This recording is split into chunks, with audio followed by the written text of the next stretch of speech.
नमस्कार बहनों और भाइयों, प्यारे साथियों के बच्चों। ज्ञान सागर में आपका स्वागत है। और ये हमारे ज्ञान सागर की यात्रा भारतीय संवैधानिक इतिहास की चली हुई है। अब ये यात्रा 1853 का राजलेखा चार्टर एक्ट उस पे जा पहुंची है। यह भारत के इतिहास में, संवैधानिक इतिहास में बहुत बड़ा घटना थी। इसमें क्या हुआ कि जो भारत की जो कानून बनते थे, विधान बनते थे, उसके लिए एक विधान परिषद की गठन हुआ और उसकी 12 सदस्य वो परिषद बनी। सबसे पहली बात तो ये थी। और जैसे आज के समय में जो राष्ट्रपति सिग्नेचर करते हैं, ऐसे ही पूरी व्यवस्था बनाई गई। जो गवर्नर जनरल जो था, लॉर्ड विलियम बेंटिंग, जो उस समय पे बना हुआ था, उनके हस्ताक्षर से ही वो विधेयक बन सकता था। वो वीटो भी को भी उसको वीटो पावर भी दी हुई थी, चाहे वो उस समय परिषद में मौजूद हो या ना हो।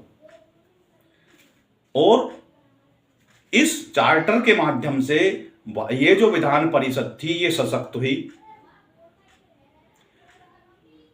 6 सदस्य तो पहले थे, 6 सदस्य और जुड़ गए। और अब वे जो सदस्य थे, पहले जो काउंसिल बनी हुई थी उसमें 6 सदस्य थे, और अब जो काउंसिल बनी, जो विधान परिषद के लिए जो बनी, वो 12 सदस्यों की काउंसिल थी, जिसमें एक गवर्नर जनरल, एक कमांडर इन चीफ, 2 हो गए, एक मुख्य न्यायाधीश कलकत्ता हाई कोर्ट का, सुप्रीम कोर्ट का, और एक कनिष्ठ न्यायाधीश। तो इस प्रकार से 4 सदस्य तो ये हो गए। और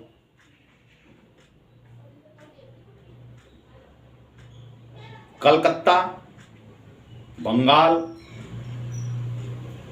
जो बंगाल, बंबई और मद्रास और आगरा प्रांत, इनसे भी एक एक प्रतिनिधि लिए गए।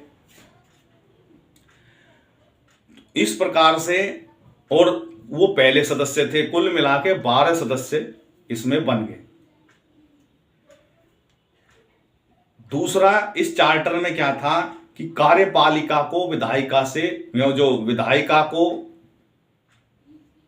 कार्यपालिका को अलग रखा। विधायिका का काम अपना लॉ बनाने का था और कार्यपालिका का उसको एग्जीक्यूट करने का था। उसके लिए बंगाल में, क्योंकि गवर्नर जनरल ही इस काम को देख रहा था, वो विधायिका का भी देखता, कार्यपालिका का भी देखता, तो उसके लिए क्या हुआ, एक लेफ्टिनेंट गवर्नर नियुक्त किया गया, जो वहां के एडमिनिस्ट्रेशन को देखेगा।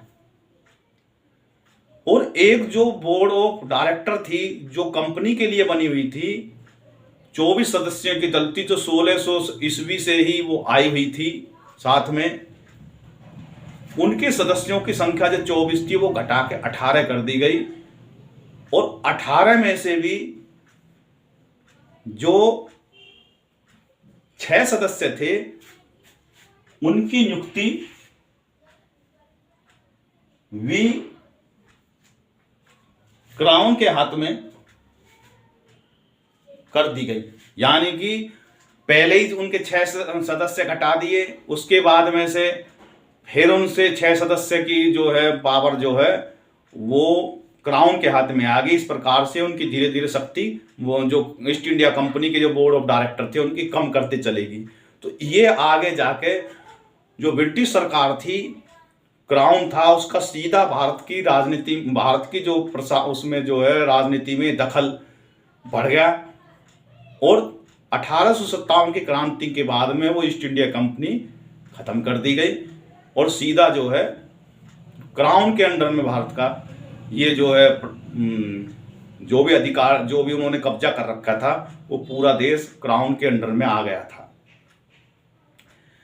खैर, इसमें जो मुख्य रूप से जो था, इस राजलेख में कार्यपालिका विधायिका की शक्ति से पृथक किया गया, विधायक की कार्यपालिका की शक्ति से, और विधान परिषद के 12 सदस्यों की जो है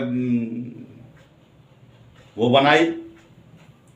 उसमें विधान परिषद, और ये मैंने बताया कि भाई जो है उसमें कौन कैसे कैसे सदस्य वो बढ़े, वीटो पावर उन्हें मिल गई।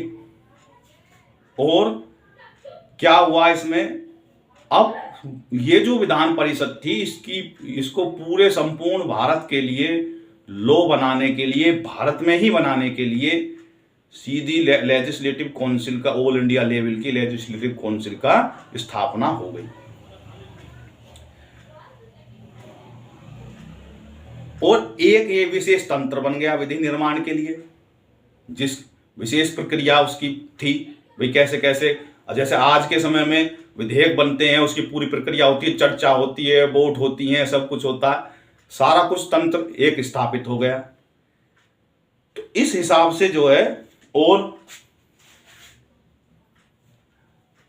क्या क्या इसमें हुआ, विधायिका को मजबूत किया गया, विस्तार किया गया, कार्यपालिका विधायिका पृथक करी गई, बंगाल के लिए लेफ्टिनेंट गवर्नर बनाए गए, गवर्नर जनरल के परिषद का विस्तार हुआ, 6 सदस्य बढ़े, बंगाल, बंबई, महाराष्ट्र और आगरा प्रांत मुख्य न्यायाधीश और 1 कनिष्ठ न्यायाधीश, कुल मिला के 12 सदस्य हुए। और जो 6 सदस्य थे